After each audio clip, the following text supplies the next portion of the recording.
Hello everyone, welcome back.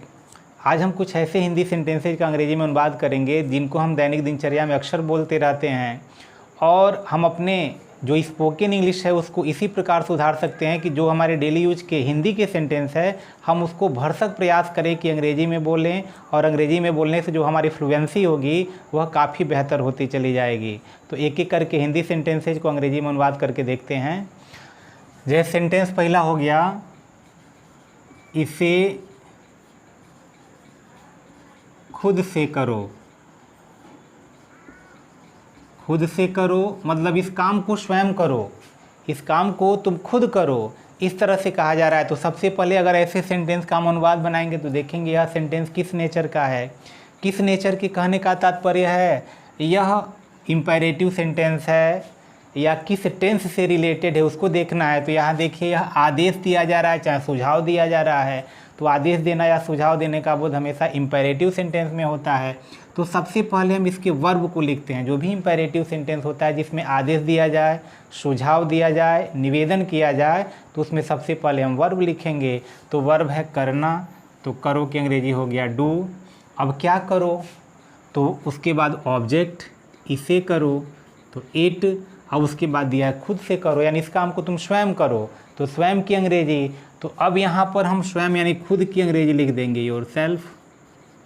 अब कहेंगे your self क्यों लिखा गया, तो अब चूँकि इम्पेरेटिव सेंटेंस में हमेशा जो हमारे सामने यू होता है उसी को कहा जाता है। जो भी काम करने के लिए या न करने के लिए निवेदन करना हमेशा यू से किया जाता है, इसलिए यू का पॉसेसिव केस लगा है। तो यहाँ हो गया डू इट योर सेल्फ, इसे खुद से करो। इस सेंटेंस का अनुवाद ये हो जाएगा। अगला सेंटेंस लिख देते हैं। मान लीजिए हो गया कि होने को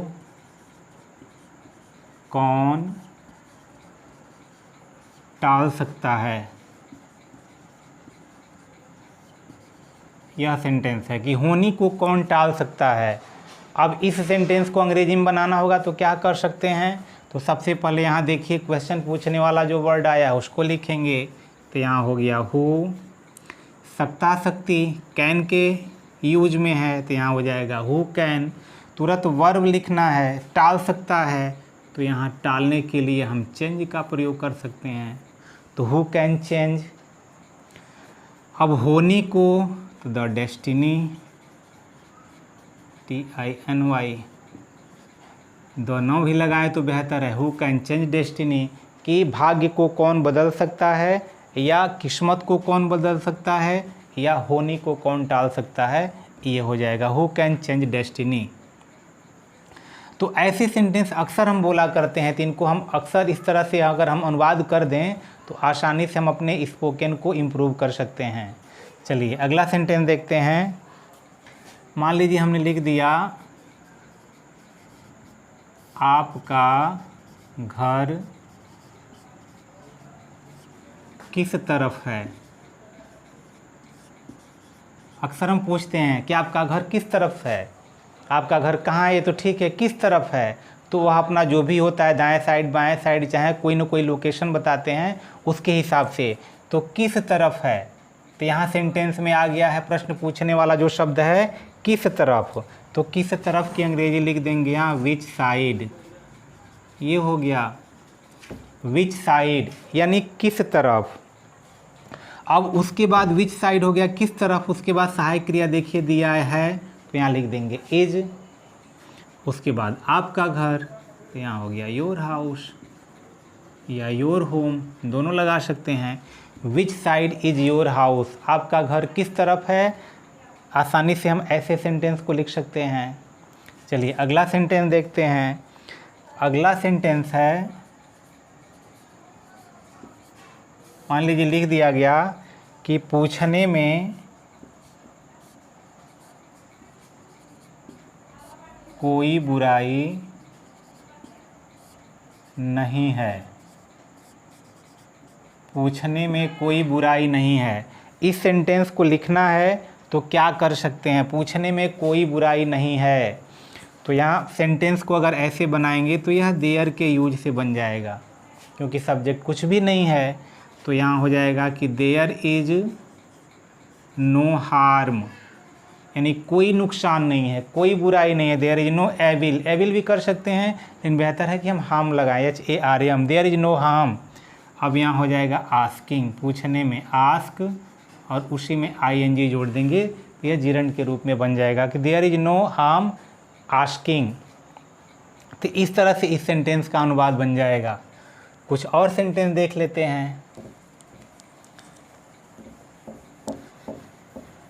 तो ऐसे सेंटेंस अक्सर हम बोला करते हैं, तो इस सेंटेंस को, इन सेंटेंस से जितने भी हम पढ़ रहे हैं, तो अगर हम अपने दैनिक दिनचर्या में इनका यूज करें तो आसानी से हम अपने स्पोकन इंग्लिश को सुधार सकते हैं। चलिए अगला सेंटेंस लिखते हैं। यहाँ मान लीजिए लिख दिया गया सब गड़बड़ हो गया।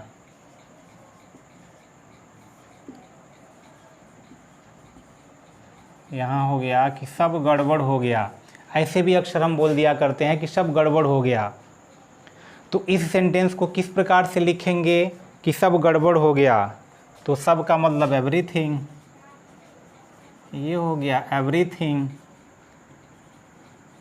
ये हो गया THING, एवरीथिंग यानी सब कुछ। अब गड़बड़ हो गया, गड़बड़ हो गया मतलब क्या चीज़? तो गड़बड़ की अंग्रेजी क्या लिखेंगे? तो यानी यहाँ हो गया went wrong, everything went wrong, सब कुछ गड़बड़ हो गया, ख़राब हो गया, गलत हो गया। तो इसका सेंस हो जाएगा कि सब कुछ गड़बड़ हो गया। फिर उसी प्रकार अगले सेंटेंस को दिया जा रहा है कि मैंने अंदाज़ा लगाया,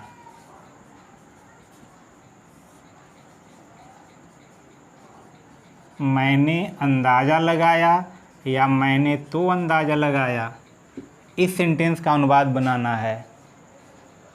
तो अगर इसको लगाएंगे, देखिए पास्ट इंडेफिनिट में है, तो मैंने आई, अब लगाया मैंने तो अंदाज़ा लगाया, तो यहाँ कर सकते हैं जस्ट, और यहाँ हो जाएगा मेड, GUESS, गेस।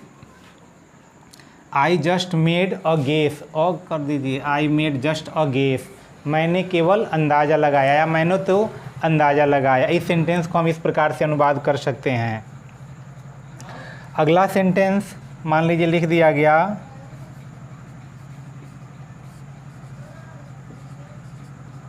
बस थोड़ा और।